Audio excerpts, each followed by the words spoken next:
How does a reality TV villain, a guy who once publicly admitted to dropping $500,000 on designer bags and healing crystals, get within striking distance of running one of the biggest cities in the world? I mean, it sounds like a movie script, right? But the numbers we are looking at today are very real. They really are. Welcome to the Deep Dive. I'm your host, and today we are looking at the 2026 Los Angeles mayoral race. And honestly, the entire political playbook has just been thrown out the window here. Yeah, I'm here to help break down the data, and this race is just fascinating. Exactly. So here is the newsvic. Right now, incumbent Mayor Karen Bass holds a 30% lead. But former The Hill star Spencer Pratt just surged into second place. Right, with 22% of the vote. Yeah, 22%. He just overtook City Council member Nithya Reman, who was sitting at 19%. And the electorate is rapidly consolidating. Which is the crazy part. Just a few months ago, 51% of voters were undecided. 51%. And today, that number plummeted to just 16%. People are definitely making up their minds ahead of this massive June 2nd primary. They are. So our mission today is to help you figure out the mechanics behind those choices. We pulled together a massive stack of sources for you. You've got local news coverage, live debate transcripts, an academic study on celebrity politicians, and a really cool linguistic analysis of the candidates' rhetoric. And we should probably mention, right up front, we aren't taking any sides here. We're just impartially breaking down the data, the campaign strategies, and the radically different visions these candidates have. Exactly. No endorsements from us. We're just looking at the facts. Because to understand the strategies, you really have to understand the specific environment that created this race. Right. And you can't understand a reality TV star making a serious run for mayor without looking at the catalyst, January 7th, 2025. The wildfires. Yeah. Los Angeles experienced a horrific tragedy. Wildfires tore through the hillside communities. They destroyed 13,000 homes and left 31 people dead. Yeah, it was 19 in Altadena and 12 in the Pacific Palisades. The devastation was just absolute. And the political fallout followed almost immediately, didn't it? It did, because when the fires actually broke out, Mayor Bass was in Ghana. She was attending a presidential inauguration. Oh, wow. Yeah, she got back 36 hours later.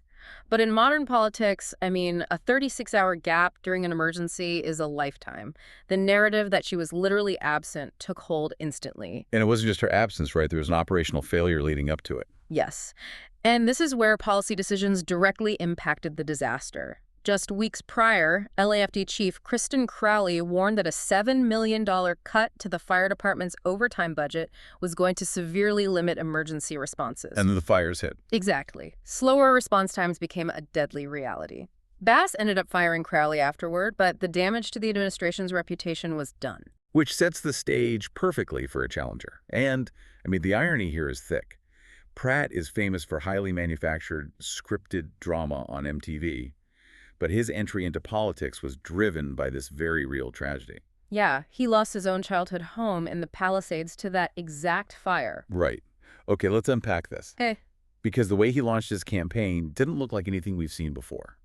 It felt less like a traditional political announcement and more like a hostile corporate takeover. That's a good way to put it. Right. Instead of trying to win over the board of directors, the city's political establishment, he bypassed them completely.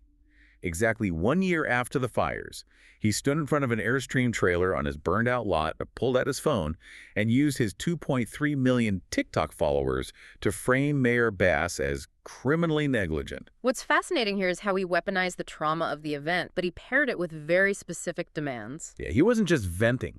Exactly. He actively appealed to fire survivors by pushing for highly specific infrastructure changes. Like, his biggest proposal is installing 20 private pool dip sites for firefighting helicopters in the hills. I saw that in the news coverage, but I didn't quite get it. What exactly does a dip site do? It's basically a massive reinforced swimming pool just for helicopters. Normally, during a wildfire, a helicopter has to fly all the way back to a reservoir or the ocean to refill its water tanks. Which takes time. Right. That turnaround time takes 15 to 20 minutes.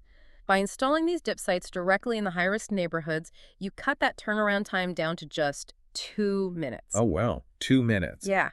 That allows for rapid water drops that can literally stop a fire before it crests a hill and wipes out a neighborhood. Okay, so he's offering a very specific mechanical solution to a fear that is still fresh for you and other voters. It's a powerful narrative. But let's look at the actual campaign viability here. Can a celebrity realistically win an executive seat like this? We dug into an academic study from ScholarWorks that tracks celebrity politicians. The statistics are pretty wild, honestly. According to the data, celebrity amateurs win roughly 42% of the races they enter. Wait, 42%? Yeah. If you compare that to a regular non-celebrity amateur, their win rate is only 25%. And when you isolate local elections, like a mayoral race, celebrities win 59% of the time. Okay, wait, I have to jump in here. If celebrities win that often, and they have, millions of followers and Hollywood connections, shouldn't they just easily dominate the fundraising game? Like, if even a fraction of Pratt's followers gave $5, he'd be swimming in cash. Why don't they just bury their opponents financially? This raises an important question. You'd think so, right? But the assumption that fame equals campaign cash is completely backwards. The ScholarWorks study proves that celebrities actually lose the fundraising battle 68% of the time. That makes no sense. Why are they losing the money game? Because political donors, especially the heavy hitters who fund local elections, are incredibly risk-averse. They aren't buying entertainment, they are investing in specific policy outcomes. They want a sure thing. Exactly. They want someone with a proven track record who understands the levers of government. An amateur celebrity is a massive wild card, and donors hate wild cards. And the reason this matters is that campaign finance is the ultimate predictor of electoral success. Show me the math on that. The study breaks it down. Celebrities win 69% of their races when they manage to out-fundraise their opponents. But when they lose the financial battle, their win rate plummets to just 17%. Wow, 17%. So money still talks. Oh, absolutely. Even if your face is on television. Let's apply that exact math to the reality of the Los Angeles race. Pratt has raised $540,000. Councilmember Rahman is right behind him at $530,000. But incumbent Mayor Bass, she is sitting on a massive war chest of roughly $3.7 million. Yeah, that financial deficit is a massive hurdle for Pratt. Furthermore, the historical data shows that celebrities only win 26% of the time when they challenge an incumbent. So Pratt has to overcome a multi-million-dollar deficit against a sitting mayor in a deep blue city where registered Democrats outnumber Republicans 4-1. Right, which means he can't just talk about the fires. He has to weaponize an issue that makes even deep blue voters question the current leadership. And that brings us to the single most defining issue of this entire election, the homelessness crisis. We are talking about an issue impacting nearly 44,000 unhoused people in LA. It really is the defining crisis. Think about the encampments you might drive past in your own city. Are you looking at a real estate and housing crisis, or are you looking at a public health and addiction crisis? That's the core question. It is, because how you answer that question basically determines who you vote for. The three leading candidates offer radically different strategies. Let's break those down. So Mayor Bass operates on a strict housing-first model. Her signature program, Inside Safe, has cost the city over $300 million so far. Yeah, it's a huge investment. And the mechanism is straightforward. They clear street encampments and move people directly into interim motel rooms. But the cost is staggering. It runs between $85,000 and $100,000 annually per person. Beast points to the top-line numbers, though. She claims the program successfully reduced street homelessness by 17.5%. But the critics highlight the retention failure rate. Which is pretty high, right? Yeah, roughly 40% of the participants in Inside Safe eventually leave the motel rooms and end up right back on the streets. Let's talk about why that happens.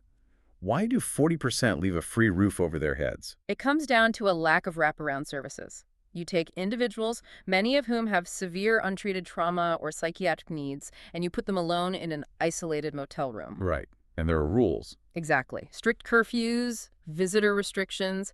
Without dedicated on-site psychiatric care or addiction counseling, the isolation becomes overwhelming. So they return to the streets where their community is. Which opens the door for Pratt's argument.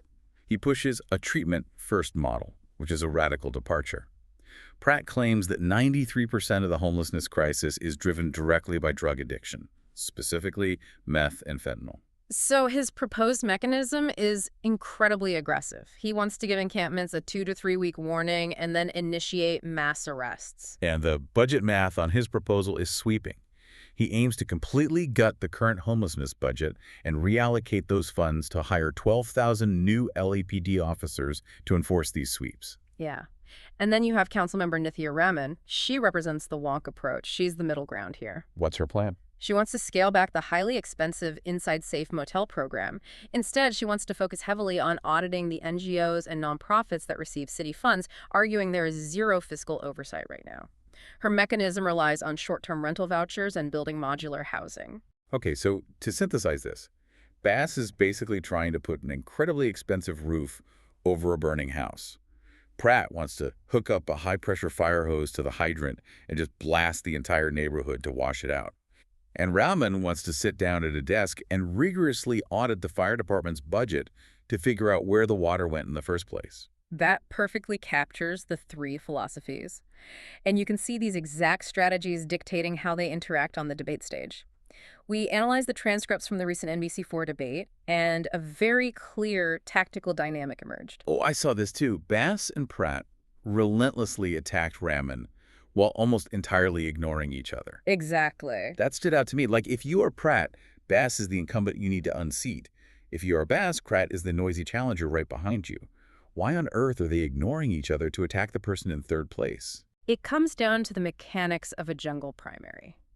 In California, if no single candidate gets over 50% of the vote in the June primary, the top two candidates advance to a runoff in November.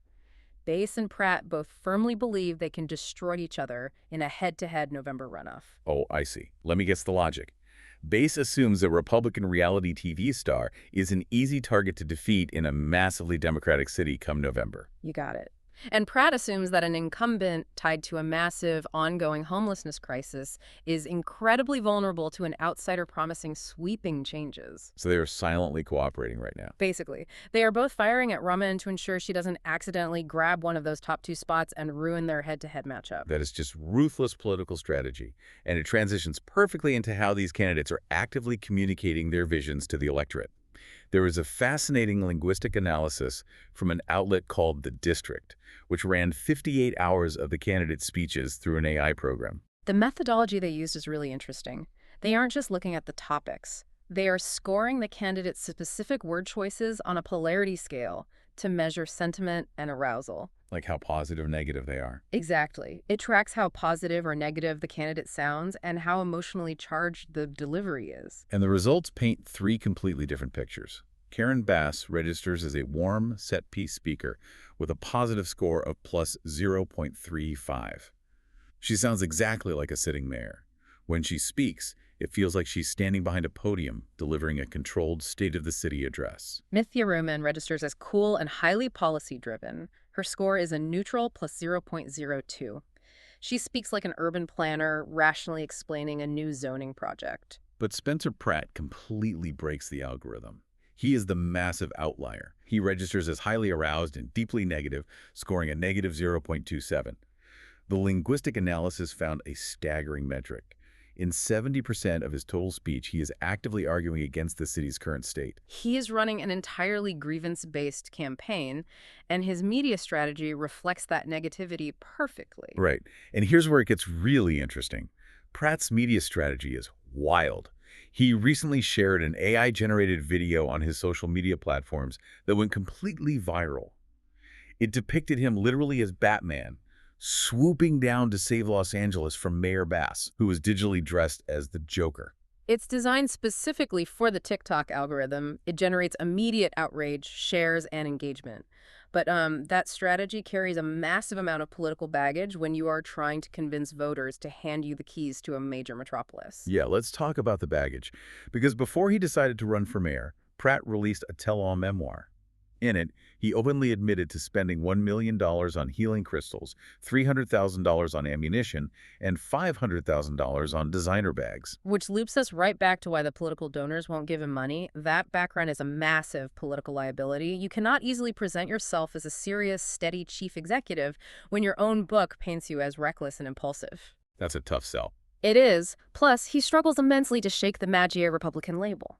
The demographic data proves that label is politically toxic to a huge swath of the Los Angeles electorate. But Bass has her own significant liabilities too, especially concerning federal politics. She does. Mayor Bass navigated a massive political minefield recently when federal ICE agents conducted sweeps through MacArthur Park. Bass took a hardline, anti-federal stance. She actively fought the immigration raids and imposed city curfews to protect undocumented residents from federal agents. And Pratt took the exact opposite approach, right? Completely. Pratt openly stated he would welcome federal agencies into Los Angeles to arrest criminals, strictly regardless of their immigration status. It presents voters with a stark, undeniable ideological choice about how the city should interact with the federal government. So what does this all mean for you? Think about how this applies beyond just Southern California. Why should a listener in Chicago or Austin or Miami care about the LA mayoral race? Because this election isn't just local reality show drama, it's a masterclass in modern campaigning. Absolutely. It is testing a massive national hypothesis. Can viral outrage, TikTok algorithms, and raw anti-establishment anger actually defeat millions of dollars in established fundraising and entrenched political machinery? It really tests the limits of traditional political science. But if we connect this to the bigger picture, you actually have to look beyond the debate stage entirely. While all the media focus is on the candidates fighting on the ballot, consider the power of the people who aren't even running. You're talking about Rick Caruso. Exactly. Rick Caruso is the billionaire real estate developer who narrowly lost the mayoral race to Karen Bass back in 2022. He is publicly sitting this 2026 race out. He's not on the ballot. But he's still involved. Oh, very much so. In the aftermath of those devastating wildfires, he set up a nonprofit organization called Steadfast LA. What are they actually doing on the ground? They are essentially operating as a de facto opposition government in the Pacific Palisades. While the city bureaucracy is tied up in knots, Steadfast LA is using private money to independently coordinate mass debris removal for residents. Furthermore, they are bypassing the Los Angeles City Council, entirely and directly lobbying lawmakers up in Sacramento for state resources. They are running a shadow city council using private wealth. That is incredible. It is, and it leaves you with a really provocative question to consider. In a major American city that feels completely paralyzed by bureaucracy, housing shortages, and overlapping crises, who actually holds the real power? Is it the politicians trading barbs and arguing over budgets on a televised debate stage? Or is it the private money quietly clearing the debris and rebuilding the city in the background, making up the rules as they go? That is the real tension at the heart of this deep dive.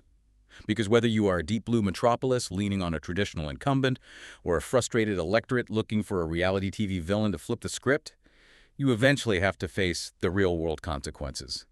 The cameras eventually stop rolling, and someone actually has to govern the city. Thanks for diving deep with us today. Keep questioning the narrative, and we'll see you next time.